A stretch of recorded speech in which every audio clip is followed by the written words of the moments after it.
Jamaica is one of the slowest growing world economies. That's according to the World Bank, at least for the past 30 years.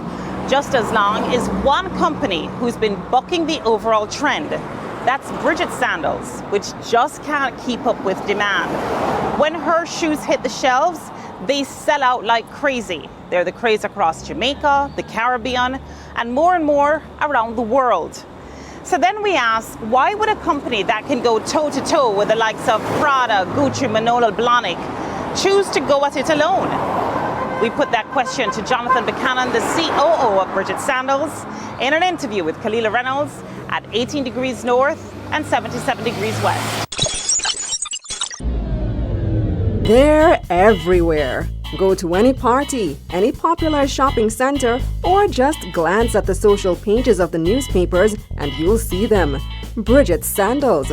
Every stylish Jamaican woman owns a pair or wants to. This is actually my third pair. Yeah? How many do you have? Two.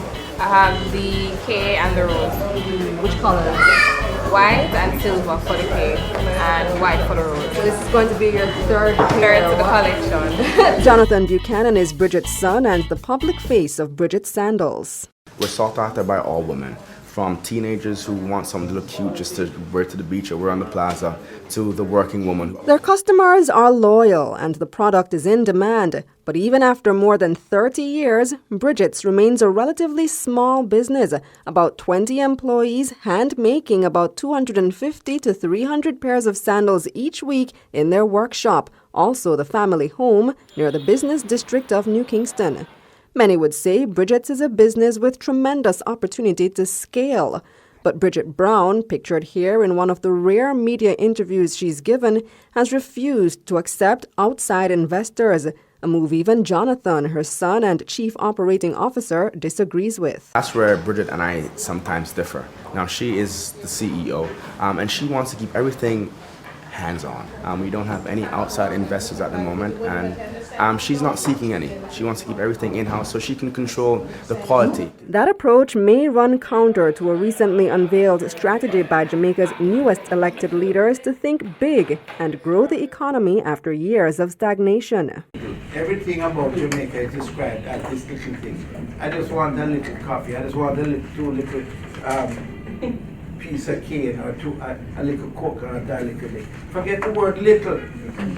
We are bigger than that. Let's adopt a policy of, look, let's move for the skies, man. Let's go expand. But CEO of the Jamaica Business Development Corporation, Valerie Vieira, says not in all cases. Is it that a business like that should scale up and have a huge factory and start turning out thousands of sandals? It might lose its mystique. At up to $125 a pair, Bridget's are priced on par with big designer names like Tory, Burch, Michael Kors, and even some Gucci and Prada styles.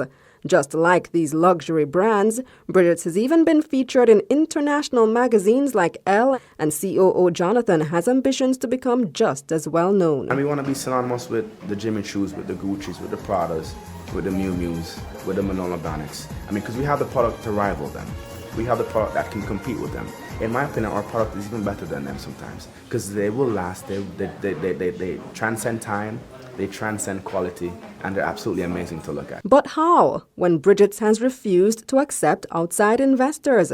Jonathan would not reveal details about the company's profitability, but if they were to sell all 300 pairs produced weekly, that's about $2 million a year. That's a drop in the bucket compared to sales of other high-end designer shoes like Jimmy Choo, which posted sales of almost $500 million last year.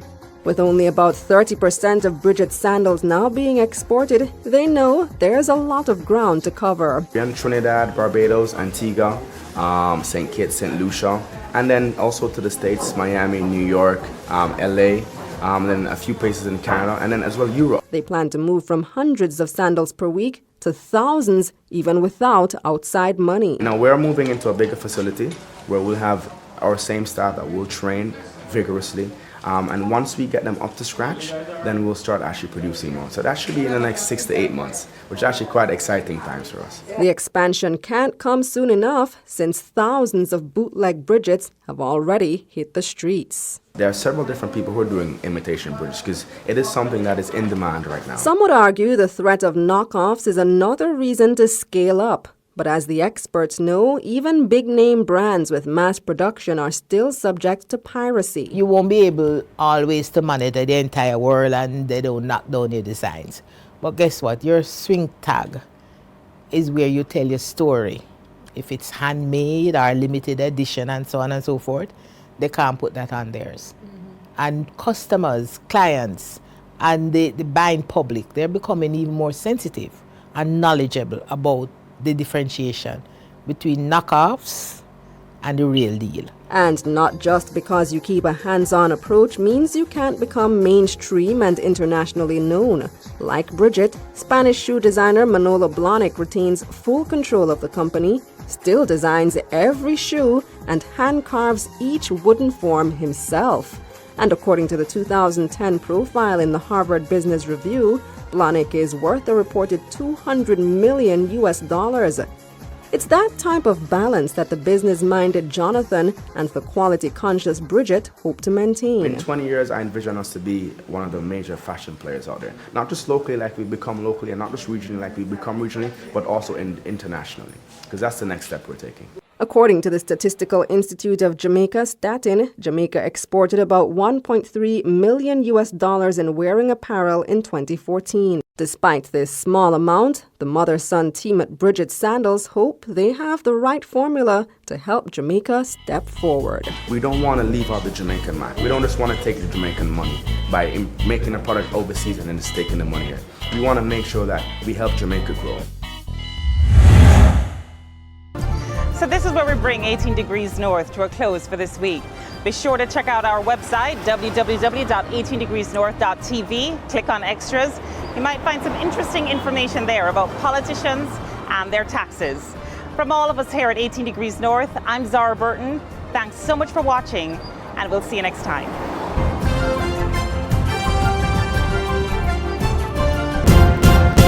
18 Degrees North is a production of Global Reporters for the Caribbean in association with All my dreams are